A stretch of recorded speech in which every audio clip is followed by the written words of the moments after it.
Bismillahirrahmanirrahim. Assalamu alaikum, dear viewers. You're watching show Word in Focus. Amrit had to be here. Amrit Haq, your host like ever, but today I am replacing her for this show as a special host for the program. Well, dear viewers, Word in Focus is a show which today is bringing to you a very interesting topic. A topic that would take us back to the pages of history and tell us about a legend, a Pakistani legend, a legendary woman named Benazir Bhutto. All of us know, human way. All of us know what was she.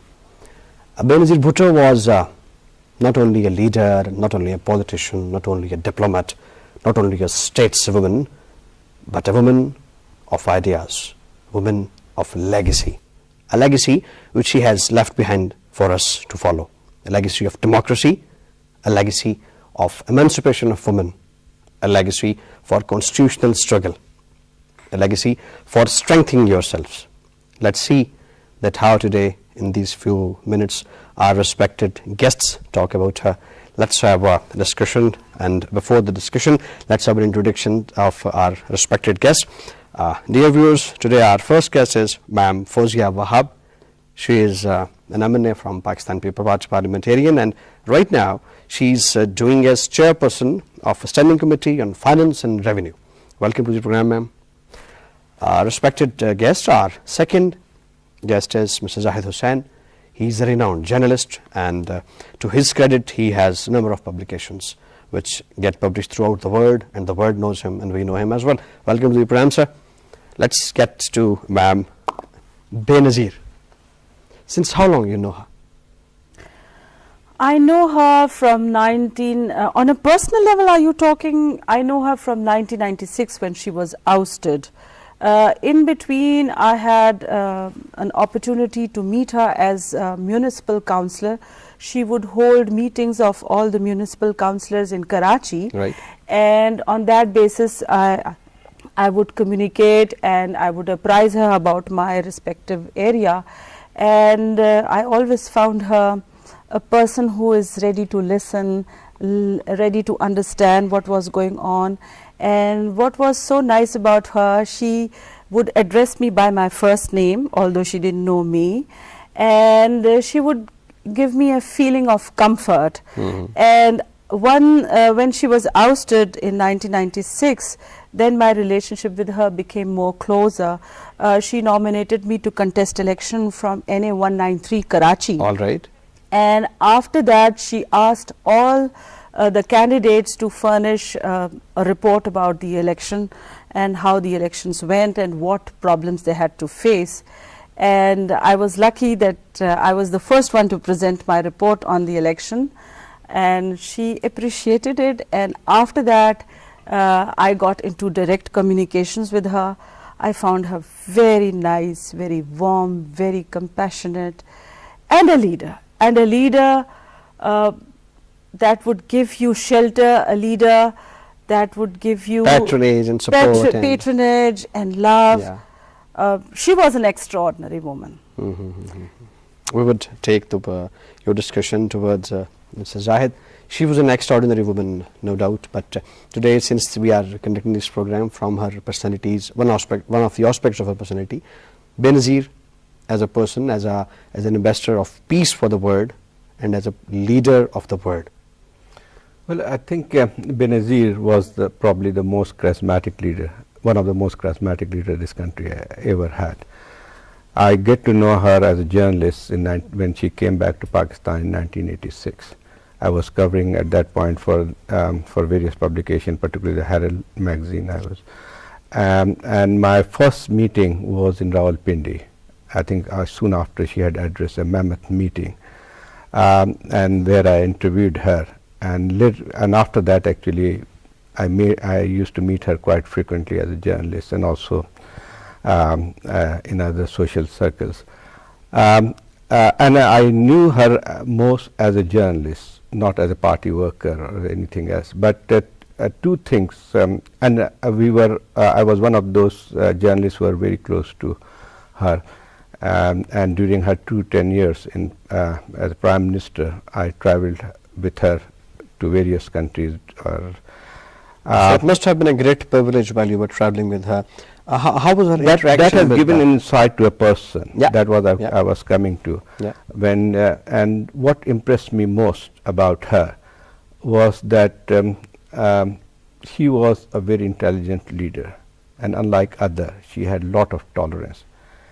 It was not like that we were actually writing something which a kind of very favorable article. In fact, we were very critical, used to be sometimes very critical of the policies. But I have never actually remember any moment where that has been a factor in her Moods or whatever. yeah. Actually, All right. it did not happen. I think I've met very few leaders in my journalistic career who had that kind of tolerance. We could discuss on every subject. I remember actually coming back from one of the tours from the United States, and we are 4 or 5 journalists, and we had a very heated discussion on some issues like Karachi. That was the point when Karachi, there were a lot of problems were going in Karachi. And I remember actually that very few people would understand the kind of discussion took place. It was not like actually somebody actually trying to appease her. We could differ with her, and I think I've never found her actually that she would judge any person by the fact whether one is supporting her or not.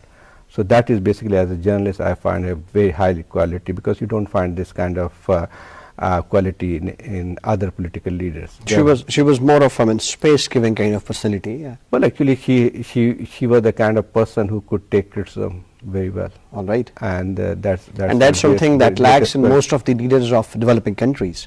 Well, actually, it is very not only developing countries. Even in developed world, yeah. People do not like criticism. Do not like criticism. Yeah. And the other thing is that her intelligence, her grasp of not only domestic politics but international politics was so well.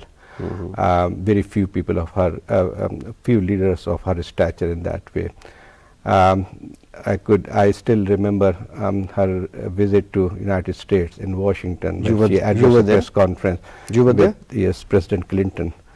And I could see actually even President Clinton was actually appeared to be in awe of her. So that was her, character, and she was a world leader of the international stature. So nice. It was really interesting to have the reminiscences which you just shared with us while we were coming to Ma'am Fozia. I would like to share yeah. one anecdote of my life. Yeah. I wrote to her a letter that I would like to hold a seminar, and the topic of the seminar would be from agitational politics to mobilizational politics. She liked it, and she conveyed the message to me, and I asked her to be the chief guest of that seminar.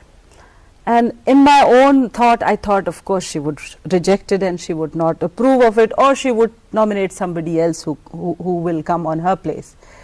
But she was so gracious. She rang me up and she said, I'm giving you 2 days, hold the seminar and I will come. And prior to this talk that I had, there were 2 other people, very prominent people, who had had seminars, and they had advertised that the chairperson Mohtarma Benazir Bhutto will preside the seminar, but she did not come. So I was a little apprehensive, will she come or will she not come? But she gave me the assurance that she will come, and I had 2 days. I arranged that seminar and she came, she presided, and she was so happy. And for the first time, since I was a very new person in politics, nobody was taking me seriously. It was in 90s or? I'm talking of 1998 February. All right. And nobody in journalism was taking me seriously, and I asked almost all the senior journalists to come and be the guest speaker. They all refused except for Mahmood Sham, who was the editor of Jung. So the rest of the people that I invited were from the corporate sector. Right. And they gave a different perspective about the situation. And she was so happy when she heard that those speeches. She did not mind them. Of course, they were critical of politicians.